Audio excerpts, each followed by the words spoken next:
সাম্যটা কোথায়?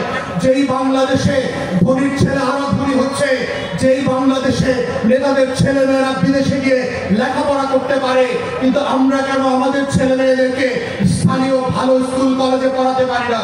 আজকেও দেখবেন বাংলাদেশের বহু রাজনৈতিক দলের নেতারা সিঙ্গাপুরের মাউন্ট এলিজাবেথ হাসপাতালে চিকিৎসা নিচ্ছে, কিন্তু আপনার সদর হাসপাতালে গিয়ে দেখেন, মানিকগঞ্জের সদর হাসপাতালে প্রত্যেকটা সিঁড়িতে কুকুর বিড়ালের পাশে আমার দেশের নাগরিকরা শুয়ে আছে। ন্যূনতম স্বাস্থ্য সেবা নাই। ঢাকা মেডিকেলে যান, যে কোনো জায়গাতে যান, তাহলে 53 বছর পরেও আমার সেই স্বপ্নের স্বাধীনতার সাম্য, মানবিক মর্যাদা এবং সুবিচারের জায়গা কোথায়? আপনি আদালত পাড়ায় যান, অবিচারে মিথ্যা মামলায় মানিকগঞ্জ শুধু না পুরো বাংলাদেশ ছেড়ে গেছে।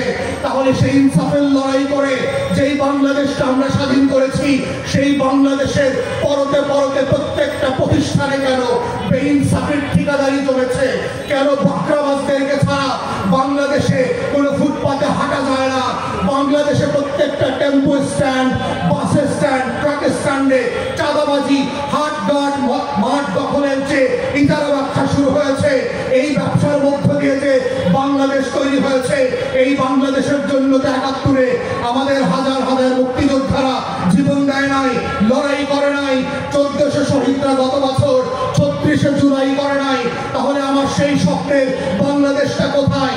যেই বাংলাদেশটার জন্য আমাদের রক্তের পরতে প্রত্যেক দিন আমি আপনি খুঁজি।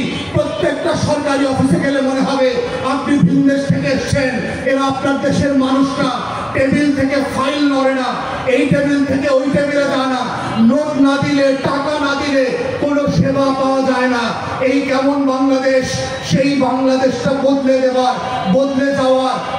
দেওয়ার যে রাজনীতি, সেই রাজনীতিকে আমরা বলছি সেবা এবং সমস্যা সমাধানের রাজনীতি।